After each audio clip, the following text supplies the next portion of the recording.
The Chiefs are going to be down a couple of players when they meet for Thursday Night Football against those Chargers. The Chargers aren't at full strength either. How do they get there? What's going on? Is this going to get worse? And how do they actually face the game? Matt Derrick's going to tell us all of these things and more. Welcome to Locked On Chiefs. It's the Locked On Podcast Network, your team every day. From the land of the free and the home of the Chiefs, this is the Locked On Chiefs podcast. Mr. Matt Derrick, editor extraordinaire of ChiefsDigest.com and soon to be world renowned. How are you, Matt? I am doing well, Ryan. Short week, so I think we're all just trying to hang on for our lives. Right. Hit the go button. There's a lot going on, and we should just hit the top of the hits here right off the bat. Chris Jones now added to what we found out about Josh Gordon yesterday. Two guys on the COVID list. I thought I saw that this was an actual positive test for Chris, which means he has to pass a couple of tests as well. Is that confirmed?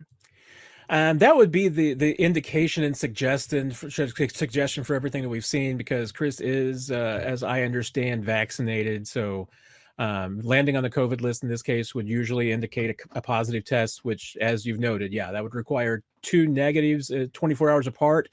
So you're really talking about the only opportunities being Wednesday and Thursday. And I mean, there is a narrow window at which he and Josh Gordon can both become eligible for this game Thursday, but it's a very, very small window.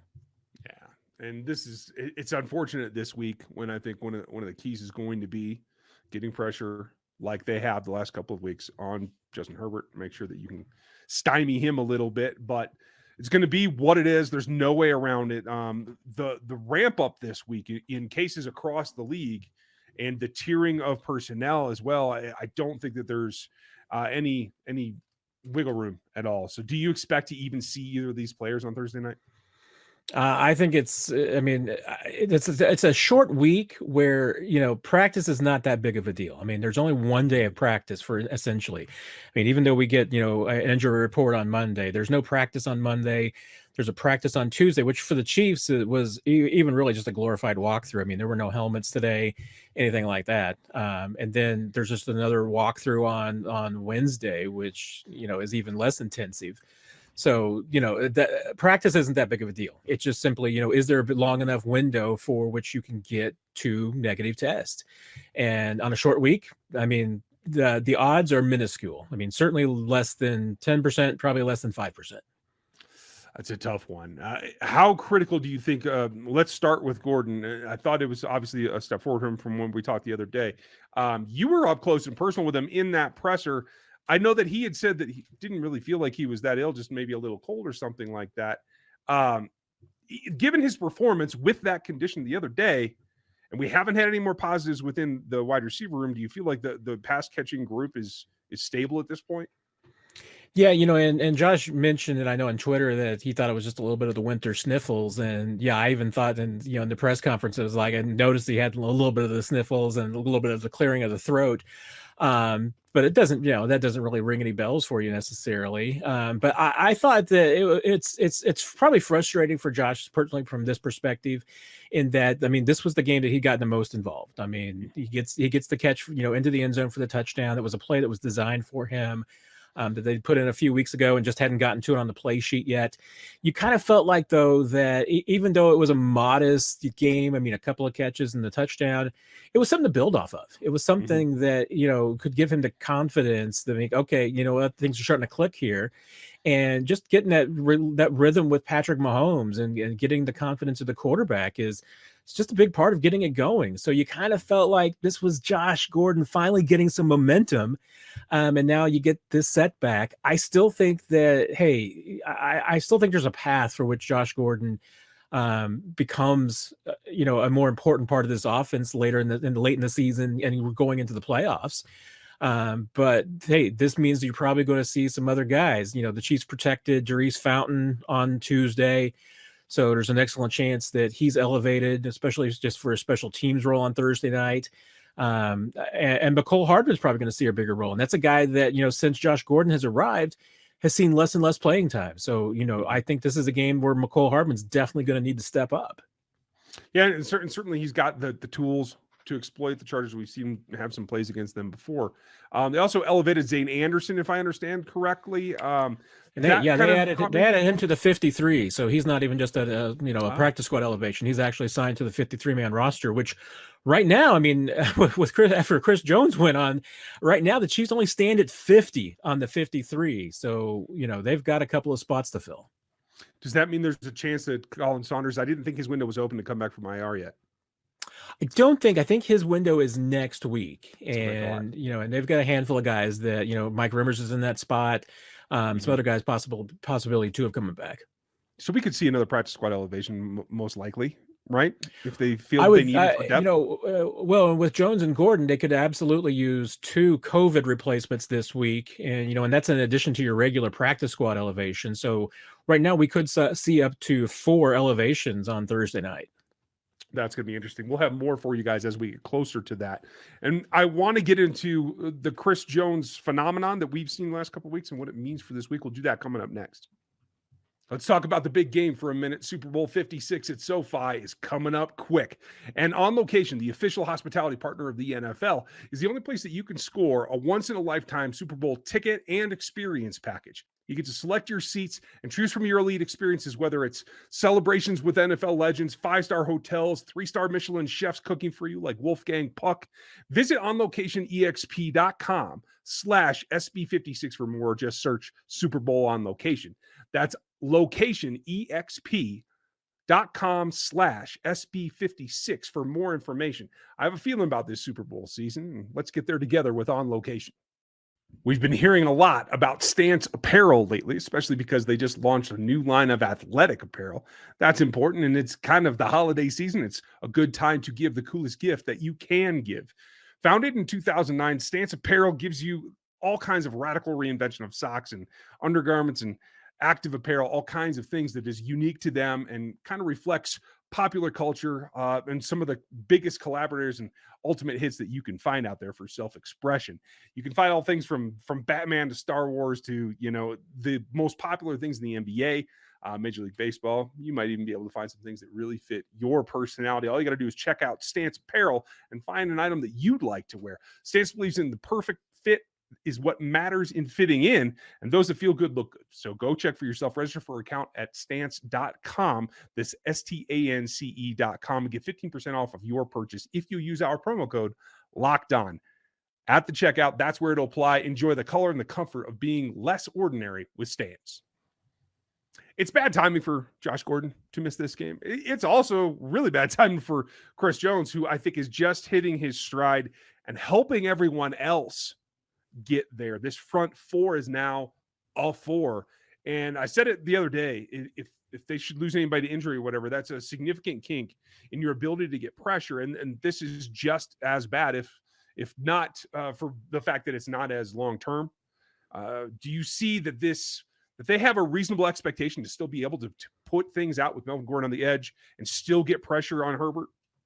Yeah, I mean, and to me, important part of, evaluating, the impact of losing Chris Jones is looking at the Charger side of it too, because without Rashawn Slater, I mean, he most likely at left tackle, he's their best offensive lineman. And there's a big drop off from whatever they're going to roll with at left tackle. And right now we don't even know who that left tackle is going to be. I mean, they've got Trey Pipkins on the bench, but the Chargers don't necessarily seem really excited about plugging him back in there. I know a lot of the beat reporters for the Chargers were asking Brandon Staley on Monday about, moving one of the guards over to the left tackle spot. And, and Staley said, hey, that's an option. Maybe it's an emergency option, but it's unclear, how they're going to roll with that offensive line. But there's, and with, the troubles that the Chargers have had at right tackle, there's going to be huge opportunities for the Chiefs to just attack the edge of that Chargers offensive line. And I don't think that, the drop off that the Chiefs are going to have going from Chris Jones to whether it's a Derrick Nottie or a Turk Wharton on the inside, I don't think that's going to be as big as the fall off as what the Chargers are facing on the outside, not having Rashawn Slater. So, I mean, to me, I think the bigger challenge is certainly on the Chargers side about how they're going to deal with things. Yeah, Chris Jones is the one guy you don't want to lose off that defensive line, but the way that Ingram and Clark have been playing of late, and even Jaron Reed has been stepping up, I feel that the Chiefs can get through a game okay without Chris Jones. You have to hope so, because I think this one's very important. We're going to get to that in the next segment. But as long as they don't get any more positives, how do you feel about who should be starting in that spot? Who should be trying to get that interior penetration to get in Herbert's face, which I think is still, despite the mismatch on the outside, probably the more effective way to get to Herbert is through the middle in the A gaps. Is that going to be Turk Wharton? Yeah, there's a couple of different options, and because and clearly the Chiefs are keeping all their options open, because I think they protected every single defensive lineman on their practice squad on Tuesday that they've got. So they could certainly be bringing up a couple of guys on the line. They'll certainly use a rotation through there. I'll be very interested to see if maybe they get creative with a little bit of the rotation. I mean, Alex Okafor is a guy that if needed can kick inside. Derrick Notty's been a little bit banged up, so I do wonder how much of a role he'll get a chance to play. Mm-hmm. But you're assuming everybody is healthy. Yeah, I mean, I would think that Notty and Wharton would be the two guys that would rotate through there. And like I said, I mean, maybe they do a little bit of switching up and maybe have three ends out there on some passing downs in particular. But once again, I mean, I feel like that. I don't think that the drop off from Chris is going to be nearly as bad as what the Chargers are going to have on the other side. I mean, I think the opportunities for them to attack are still going to be there. Maybe they won't be as strong on the inside, although that's a big part of that's going to be up to Jarran Reed. I mean, if he plays the way that I think he has the last couple of weeks, Chiefs are going to be in pretty good shape, I think. It feels like you said, that drop off. This is basically back to what is an equivalent of full strength, right? Like this feels like an equal drop on both sides of the fronts at the very least. I know Gordon can exploit some things in the secondary, but outside of that, if they are evened up, what does that do to the ability, in particular, if the Chiefs are to get some quick pressure, to change Justin Herbert's ability to throw the ball? Yeah, and certainly that was a common theme that the Chiefs talked about on Tuesday. I mean, we got from Tyrann Mathieu and a little bit of him from Spags on Monday, that they definitely feel like affecting Justin Herbert is a big part of getting the Chargers offense off kilter.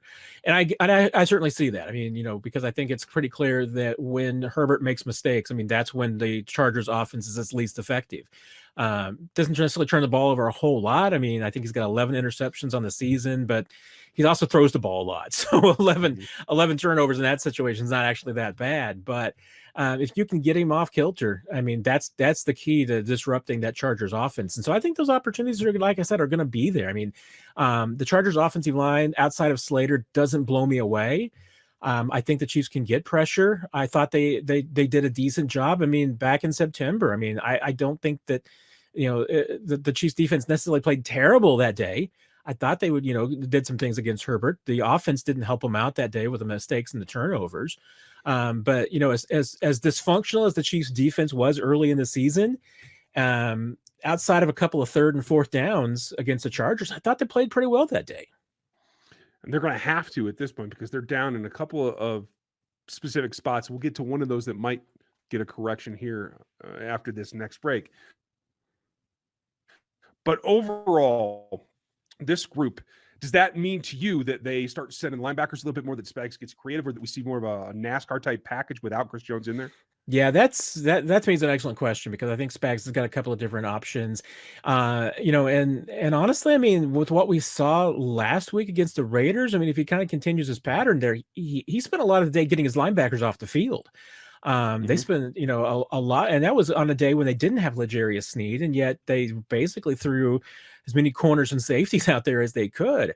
And I feel like that, hey, the Chargers and what they want to do offensively isn't completely dissimilar from what the Raiders look like. So, I think that you could maybe see something similar. It's, to me, a big part of it is going to be, Austin Ekeler. And whether he's healthy and playing in this game, my gut says that he's probably going to try and give it a go. I mean, that might be a game time decision, because with everything else the Chargers have going on, I know that it looks like they're going to have Keenan Allen back, but if you're still missing Ekeler and you're missing Mike Williams, I just don't see where the matchups are. I mean, this seems like it could be, like I said, I used the Raiders comparison.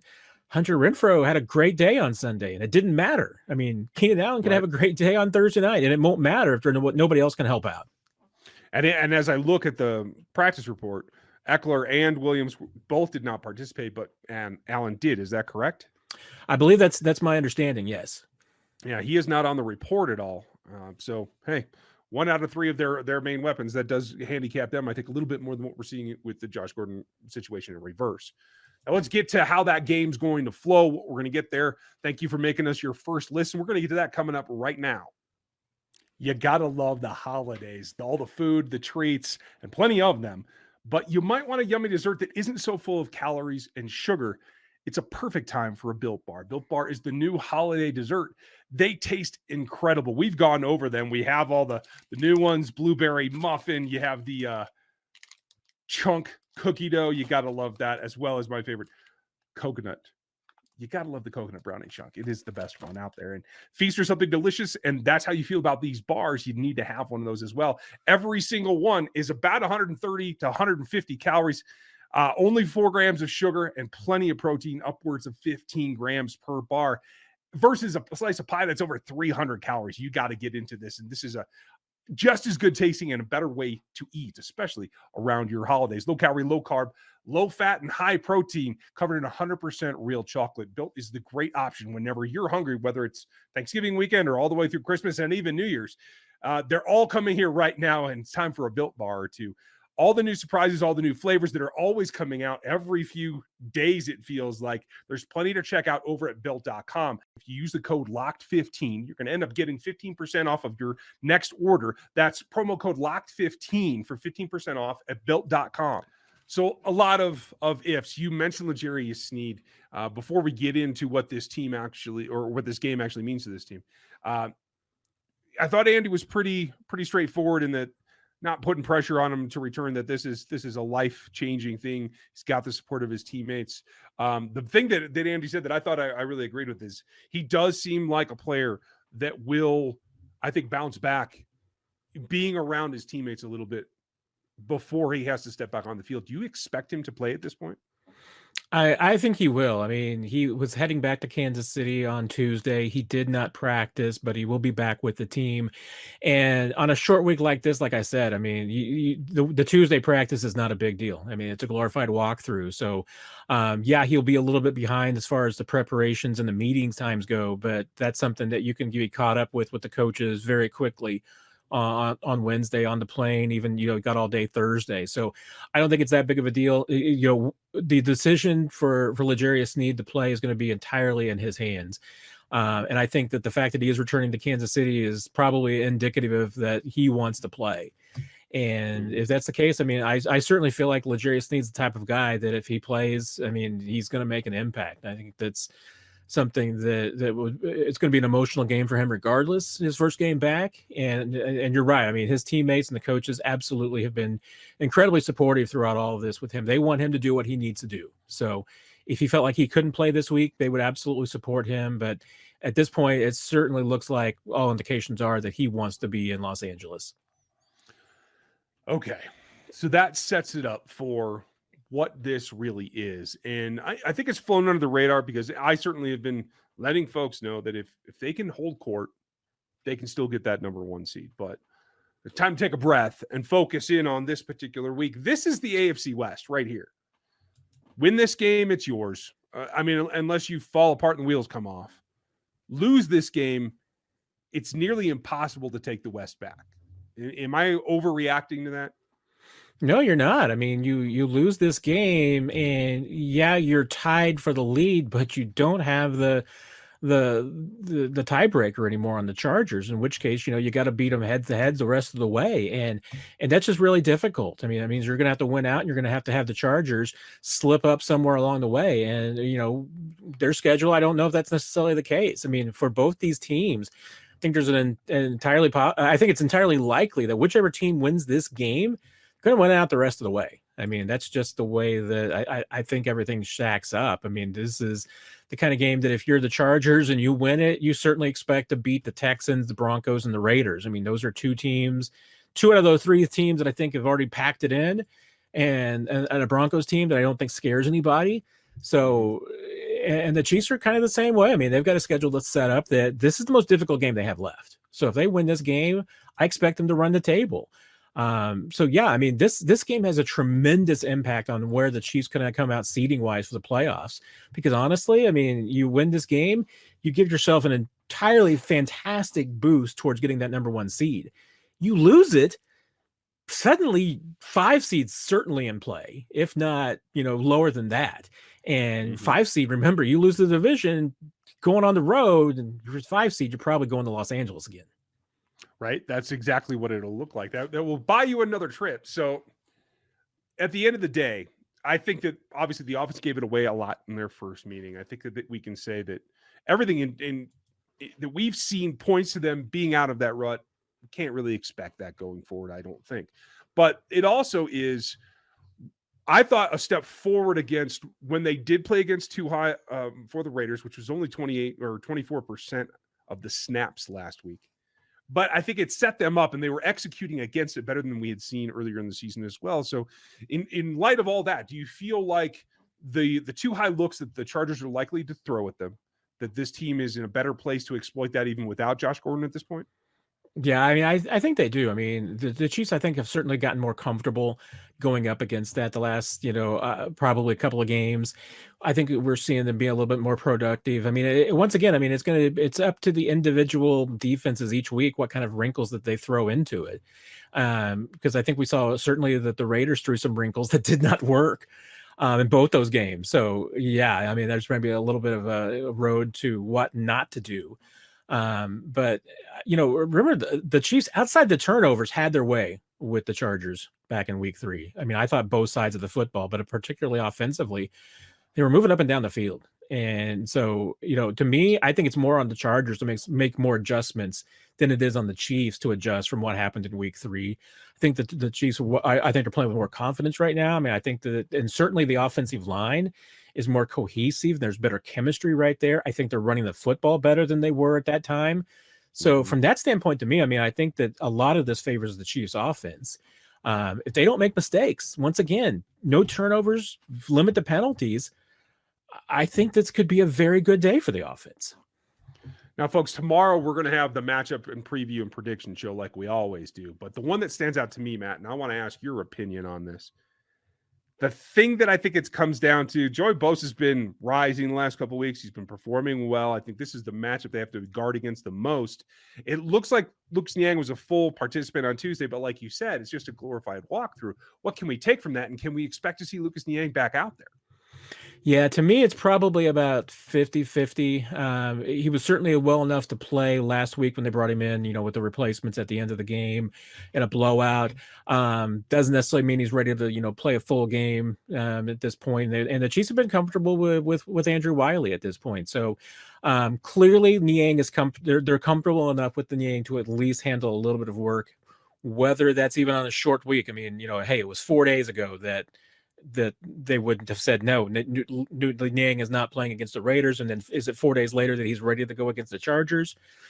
I don't know. I mean, I think it's probably at a 50-50 proposition at this point. Okay.